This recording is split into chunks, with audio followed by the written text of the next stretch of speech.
మా నన్ను కాదు మా పైన చూడు చంద్రుడు నక్షత్రాలు కనిపిస్తుంది.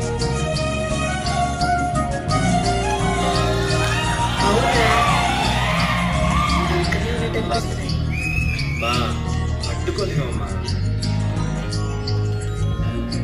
ఏరా రఘు, ఇది నువ్వే తయారు చేసావా? తెలివైన వాడివేరా నువ్వు. నీకు ఉద్యోగాలు కావట్లేదా? ఈ రోజులో తెలివి ఒకటే చాలు. మరి ఇంకేం కావాలంట? తెలివి ఒకటి ఉంటే చాలు రఘు. వద్దులేమ్మా. టైటానిక్ సినిమా చూసావా? పడవ మునిగిపోయి అందరూ నీళ్ళలో పడి చచ్చిపోతారు, అదేగా? అదే. అందులో హీరోయిన్కి చంద్రుడిని నక్షత్రాన్ని చూపిస్తాను. నీకు చూపిద్దాం పడ్డారా?